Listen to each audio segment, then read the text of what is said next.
Hamas flatly refused to do so. This is why I authorized yesterday the renewal of military action against Hamas. Ramzan में फिलिस्तीन के मुसलमानों पर जुल्म की इंतहा, इजराइल के हमले पर भड़की दुबई की राजकुमारी, दिया बड़ा बयान। You are watching Delhi News. Israel और हमास के बीच पिछले जनवरी के महीने से युद्ध विराम चल रहा था, लेकिन इजराइल ने एक बार फिर सीज फायर को तोड़ते हुए गाजा में बेरहम हमला किया है। इजराइल के ताजा हमले में 200 से ज्यादा लोगों की मौत हो गई है, वहीं कई घायल है। इस हमले के बाद इजरायली बंधकों की रिहाई पर खतरा मंडराने लगा है।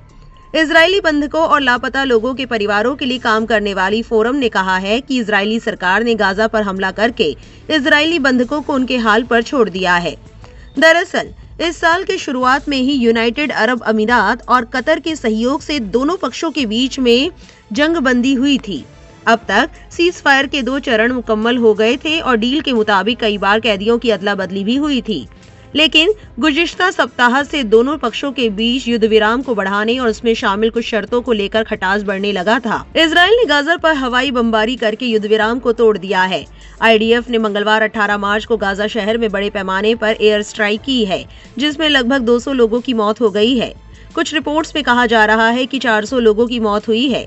रमजान में इजराइल के फिलिस्तीन के मुसलमानों पर हमले को लेकर लोगों में काफी आक्रोश है। इसी बीच दुबई की राजकुमारी हिंदल कासमी का भी रिएक्शन सामने आया है। इतना ही नहीं, इजराइल के हमले की निंदा इजरायली नागरिकों ने भी की है और उन्होंने पीएम नेतन्याहू पर गंभीर आरोप लगाए हैं। सोशल मीडिया प्लेटफॉर्म एक्स पर सोशल एक्टिविस्ट सबा ने इस हमले की निंदा करते हुए अपने पोस्ट में लिखा है, गाजा पर इजरायली बर्बरता जारी, शहीदों की संख्या 250 के पार, अस्पतालों के मुर्दा घर लाशों से भर गए हैं, इंसानियत शर्मसार हुई। रमजान के मुबारक महीने में मुसलमानों की गैरत को ललकारा गया।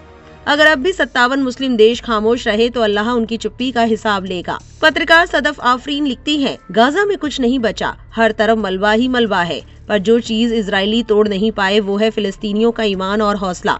फिलिस्तीनी फिर से नई जिंदगी शुरू करेंगे और आगे बढ़ेंगे। रफत खान नाम के एक शख्स ने इस पर अफसोस जाहिर करते हुए लिखा है, हमारी गैरत मर चुकी है, हम मुर्दा दिल कौम है। हम पूरी दुनिया में अक्सरियत में होते हुए भी अपने लोगों पर हो रहे जुल्म को बर्दाश्त कर रहे हैं। जालिम के खिलाफ ना बोलना ही हमें जालिम का हिमायती बना रहा है।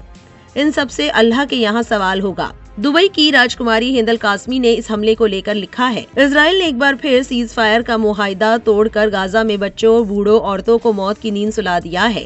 गाजा के डॉक्टरों को इजरायली जेलों में इतना टॉर्चर किया गया है कि उनकी मौत हो गई।